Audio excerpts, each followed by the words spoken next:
Welcome back to the channel, and thank you for tuning in to Johnny's Motorized Bicycles. As always, hit that like, hit the subscribe, the little bell notification if you could.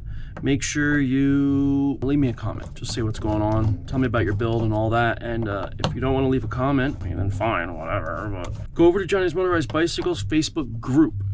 Everybody's got Facebook pretty much. Go over there. There's a link in the description that will take you right to the group.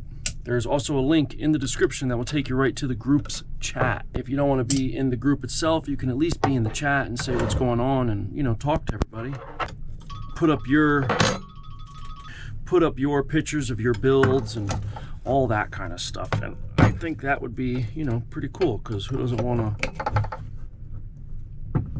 talk about this stuff if you're, you know, involved with these motors. I enjoy talking about these things. Even if I didn't have the group, if I didn't start the group and all that nonsense, I would still want to do all this and talk to everybody, because it's fun.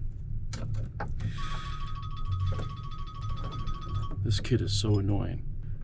Brian, leave me alone, bro.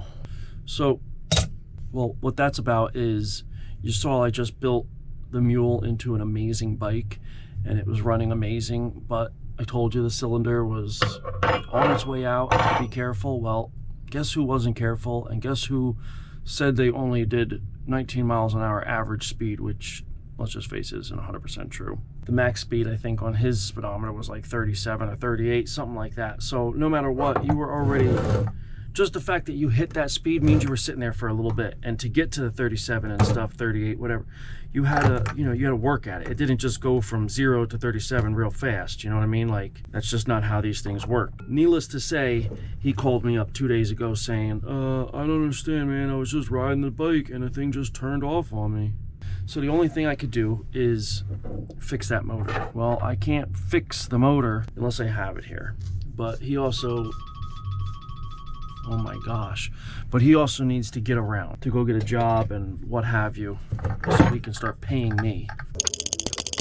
That crud in there, and that ball is not coming out. Okay, so whatever, it is what it is. So what I told him I would do, or at least I'm thinking about doing, is I'm thinking about giving him this motor, just temporarily, not permanently. I really like this motor. It's a single piece JUG. Honestly, I thought this is the motor that was on my current bike, my daily, because that frame I had gotten, well, parts of that bike, I'm sorry, not the actual frame, but the front suspension and stuff like that, I got off of a bike that Benny gave me for originally fixing his bike. Well, it had a motor on it, so he's like, yo, you can have this for fixing mine up, no problem. So I had this sitting down here because I just gutted the bike, I didn't need it. This is exactly like my original motor. It's the Flying Horse. This one says 2018. Mine was a 50cc, but it had this exact same shape. Well, I thought 100% this was another 50cc. I just cracked it open now. It is an 80cc, so I'm even a little bit more hesitant on wanting to give it to him as a loaner. So what I mean by loaner is I need to take his motor. I got a new top end kit. I'm just gonna gut it again, put my kit on it, port it, everything, blah, blah, blah, and give him back his motor that he paid for, and he's gonna pay me for the kit and hopefully a couple dollars on top of it for doing all this work I've been doing. But so he can get around, I was gonna give him this motor to use. Well, I've never even started this motor, so I was like, you know what? I better take and try to open this motor up and see if it's even, there it is, got you. Take and see if I can even get this motor to turn on, let alone anything. You know, I never seen the inside. Is the cylinder wall scored up, whatever. So I was like, you know what, let me take her apart real fast and see what's going on and take it from there. I started taking this apart because this is so tight feeling, but now that I have it broken down and I can spin it like this, it's much easier. So it's got a lot of tarnish on it, like what do you call that? I can't think of the word I'm trying to think of. It's just tarnished. I don't know what you want to call it. I can't think of the word I'm trying to think of, to be honest with you. Those are Phillips. I heard somebody say the Phillips head, always use a flat, you can use a flat head because it works better. And that is true. It definitely works better than your average screwdriver. But if you know what you're doing, the Phillips heads are actually a number 3 bit. And that works way better than the flathead. So anyway, I'm seriously thinking of letting him borrow this motor as a temporary thing. Definitely not going to give him this motor. But now that I am breaking it open, and now that I know that's an 80, I don't want to give it to him at all. The main thing, I just wanted to see what exactly is going on in here. Like, I don't know, you know, anything about it. So I just wanted to crack it open and see what all's good. I've never tried to start this. You know, I have no idea if it will or won't. I'm assuming it will. It looks like it was running at some point. There's definitely some blow by on the piston and what have you. The cylinder wall looks totally fine, looks good. So I'm just cracking her all open to see exactly what it is. And I think since I'm already this far, and because I gotta wait for my tires to finish drying, or not tires, my wheel, as you guys saw, I started JB welding the wheel on my bike. I figured I might as well try to figure something out here since I know he's going to be coming by eventually. So this has an FM80 rod and what looks to be a high hole piston. High hole, which is what, a type B. So everything looks really solid on here, to be honest with you. It looks really, really solid. I think I'm going to take the rings off and I'm just going to see what the port timings are on this bad boy.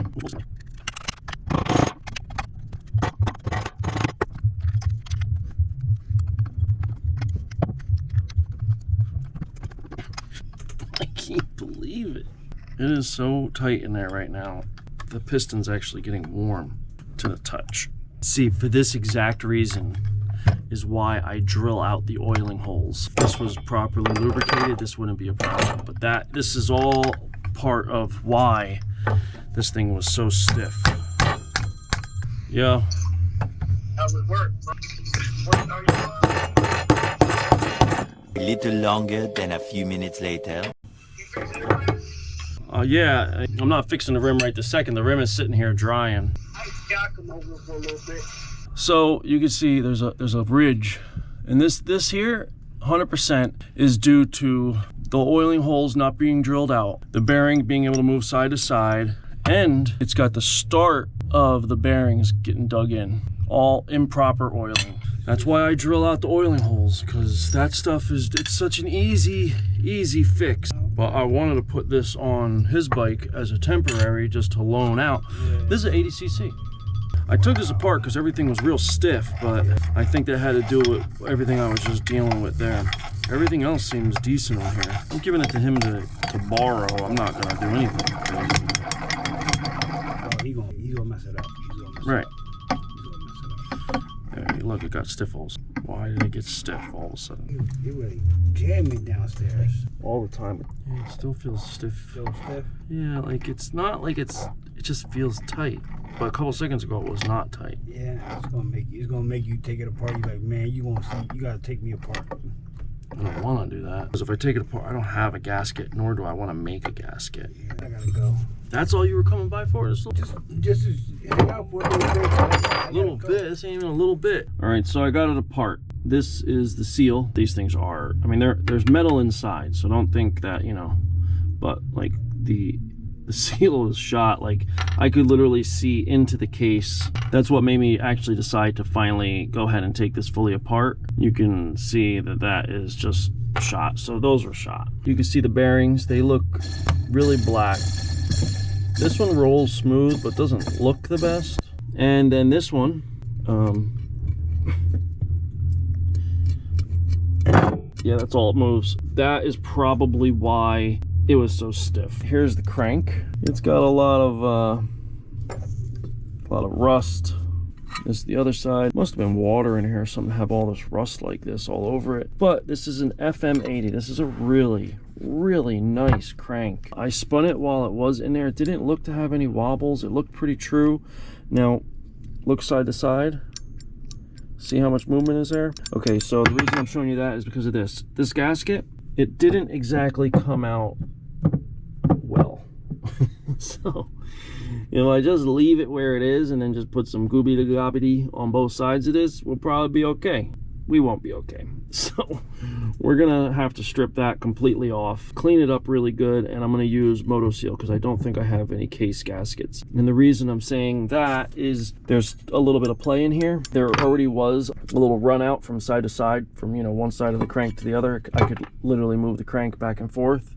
It was only a very little bit, but that little bit isn't going to be enough, I don't think, for how thick a gasket is. Since this is obviously not touching yet, and the bearing isn't touching yet, I got room on the bearings too, so I can beat this together a little bit. Basically, this one is just about flush, so I'll beat this one here flush, pretty much, and that should give me the amount of space I would need to mount this with no gasket and just some Motoseal. All in all though, everything's, you know, good. The clutch, I didn't look inside and look at the clutch pads yet, but I mean the clutch itself looks good. Looks like it's got not that much preload on it, to be honest with you, but everything looks square and plumb. I'm happy about that. Everything else was okay-ish. The piston, a little bit on the intake, you can see a little bit right there. Okay, and I'm not really feeling that. Okay, so here though, you can feel this. That's not pretty. What I'm gonna say probably happened is probably had a bad exhaust leak, and that's what happens if you get an exhaust leak.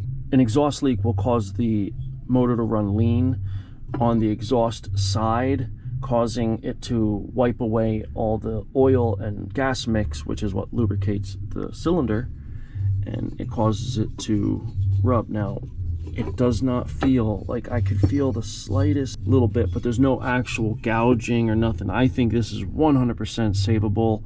I'll run some 400 grit down in there, and we'll just take it from there and see how she does. But all in all, not too shabbily. We do got some work to do on the ports. We're gonna get some measurements, but I can't get any measurements until I fix the bottom half. Once I fix the bottom half and the crank, we can start working on putting it, you know, back together a little bit just to get the measurement. We're back inside, so Jokester's done.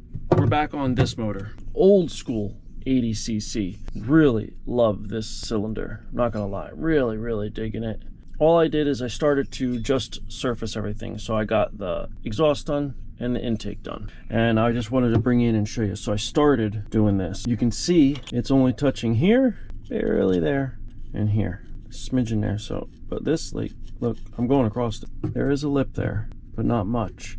But you can even see on this side, see, it's not touching it anywhere here. So this is a very high edge, and this is a very high edge, because if you look, the light's kind of blinding it out, but it's not really touching there. So there's just a really thick edge here. So I just wanted to show you what you get when you get a stock motor. I mean, it's crazy, but I'm really digging this case. This is a really clean case. I think this is what they call a rat. Like when you hear them say the rat builds or whatever, I think that's what this is. I think I got myself a rat. First one, boy, I really like this case. Now I understand why people want these things, because this is just really nice looking. Everything about it is just pretty cool. Something we have to deal with before we even bother doing any port work. This is why you know there was a problem with the exhaust. Okay, so you could see how off it is. It's tilted, like that's flat, and look how that screw should be straight up and down. You can see how it's tilted to the right. So if something's wrong, it's all jacked up.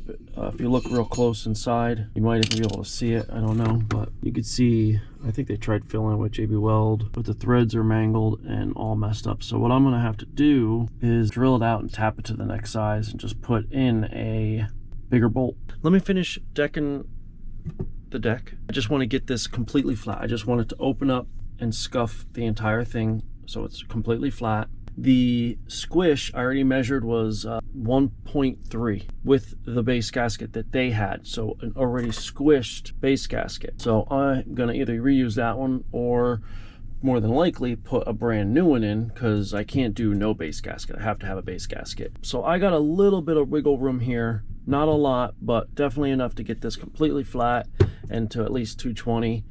And the same thing with the intake and exhaust. Other than that, there's nothing else to do on this thing. You know what I mean, Jelly Bean? I'll show you, I just realized why the wrist pin was such a problem when I started looking at it a little closer, because I obviously can't use it, but I was like, why is the piston journal so chewed and like just pain in the butt right now? So this is the one I'm going to replace it with.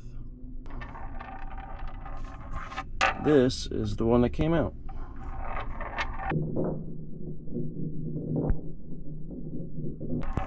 If you look directly at it, you can actually see it. It's hard to see, but it's bent. It is a horseshoe. So I'm not sure how it happened. Maybe detonation. That's the only thing I could think of. But whatever. So this crank is beautiful.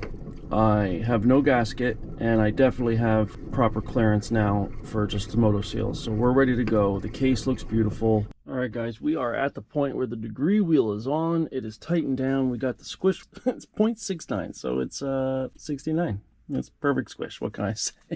Okay, so I just did the numbers. Oh my goodness. So we got a lot to work with here. So I'll start with the transfers. Opens at 111, closes at 249. We got 138 degrees of duration. Transfers are fine. Like, you know, nothing special there. They're nice and tall, which means we got to get the intake tall. Now the intake, since we're just set it, is opens at 57 before top dead, closes at 57 after top dead, 114 degrees of duration, which means we need to bring that up 24 degrees just to get it equal. We're going to shoot for 16 degrees, which would put us at a 146. That's a big number, but we got to be taller than the transfers. There's just no ifs, ands, or buts about it. Now the exhaust. Now it opens at 113. It closes at 247. 134 degrees of duration. You heard me right. The blowdown is 2 degrees of blowdown. I would like to get that at least doubled to, like, 4. I'm teasing, obviously, but these are real numbers. There is only 2 degrees of blowdown for this thing to expel the exhaust gases. That's crazy, guys. So we're gonna take and try to get this from a 134 up to, I don't know, 164, let's just say. I mean, I'd like to go a little higher, 168-ish, but let's just say 30 degrees up. It's minus, so that puts us at like a 98. So a 98 would put us at a 111 minus 98. Still not enough. That's only a 14 degrees of blowdown. Wow, we got to get this at least to like a 170 pretty much, just to get that thing at a, like a 20 degree blowdown. So we got a lot of work to do. We're going to get started on it immediately tomorrow. It is 12:05. Time for bed.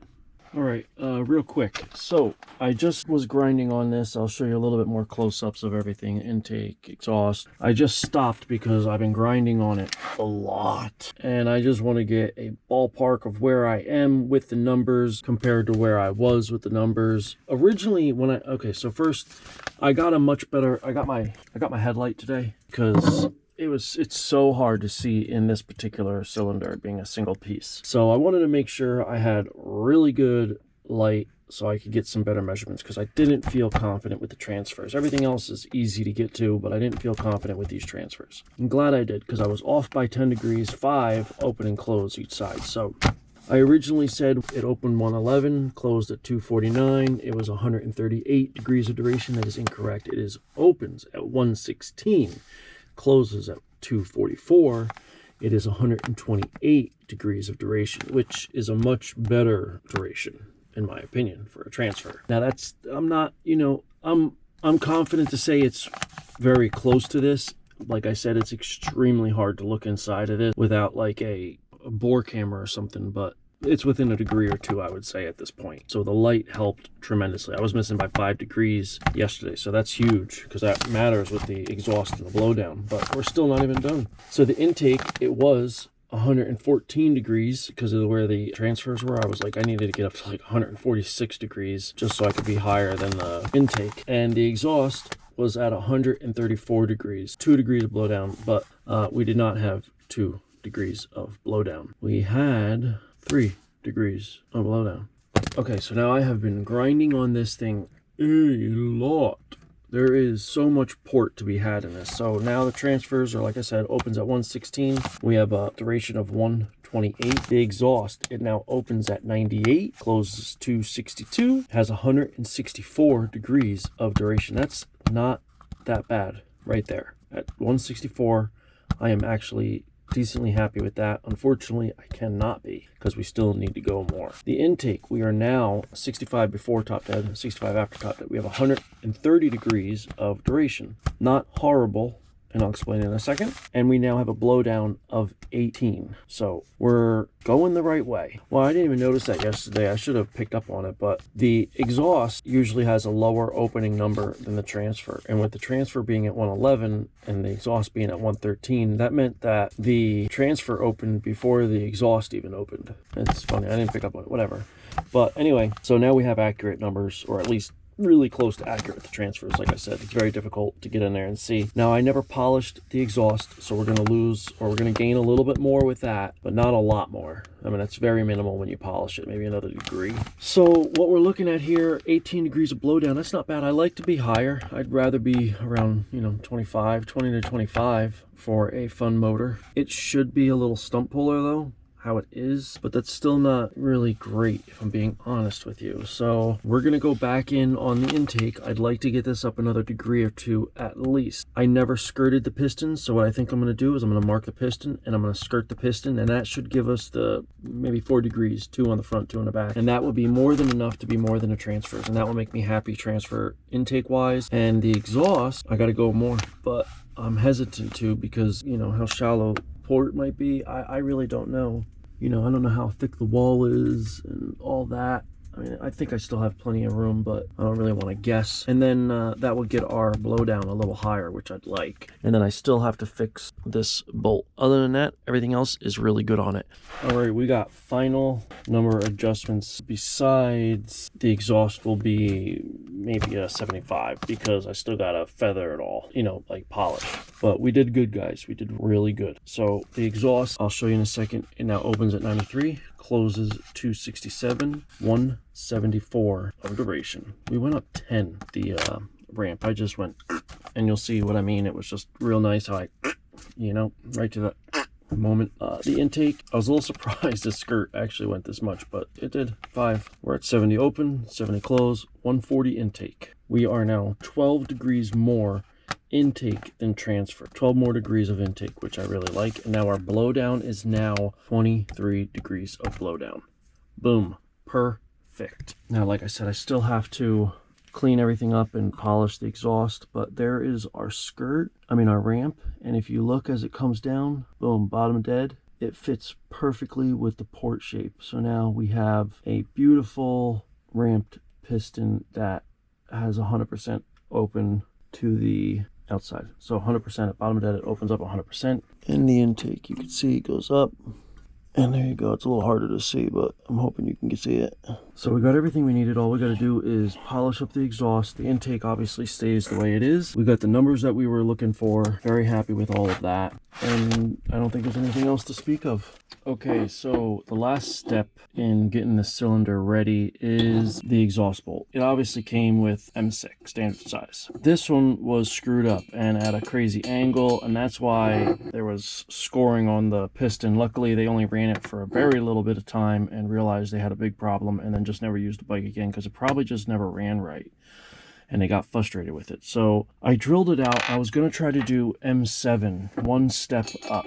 Well, M7 was not big enough to get the hole. I did have a bolt and it was still too much wiggle. So whoever put this bolt in, normally the bolts go perpendicular with the face of the port like this. When they messed this up, they tried to drill it and put the bolt in like this. So it's over on the where the pointer is right now. It goes in like this at an angle. So what I did is I used my Dremel and I cleared out this side to level off the hole to make it round so I can come in with the drill and tap. I went up to an M8. The M8 worked, and for all intents and purposes, it would probably work, but it's still got a lot of play. Like here, it's threaded at the moment. Look at the play. So that's about where I would have the bolt depth. I mean, that would hold, but for how long? This has already been an issue, so let's not keep making it an issue. So what I'm gonna do is I'm gonna drill it out again, and I'm gonna tap it for a helicoil, and I'm gonna put a helicoil in. Not ideal, but is what it is. So let's get that done, and the helicoil should be the last step, and then this cylinder is ready to go on. Now, I don't recommend you holding it in your hand to do it, but it's the way I'm gonna do it. Okay, look at that now. So there must have been more in there still, and I didn't know. So I found this in there the first time I tried tapping it.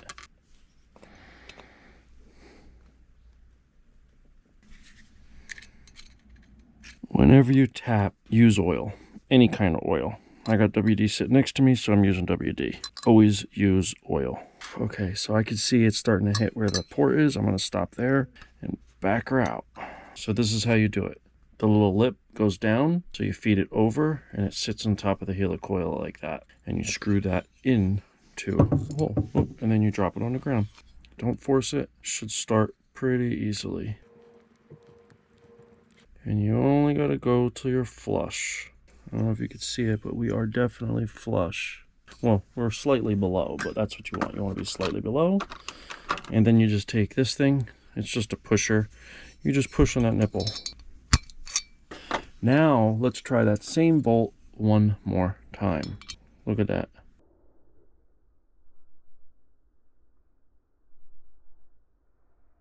Way better.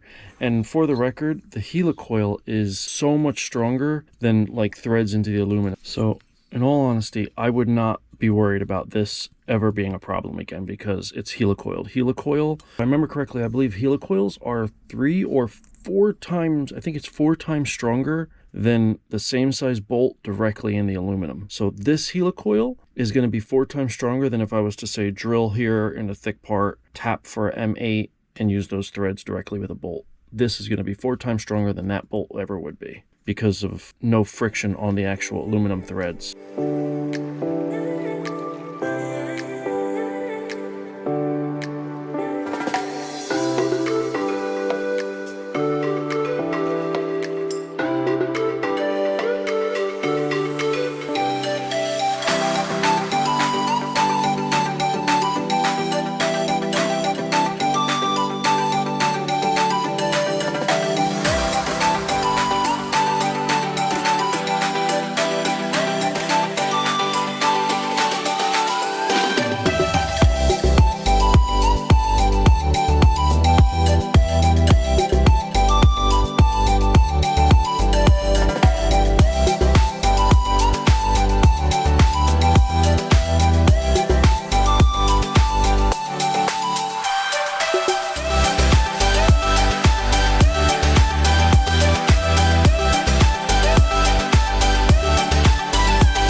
Alright, welcome back to the channel, and thank you for tuning in to Johnny's Motorized Bicycles.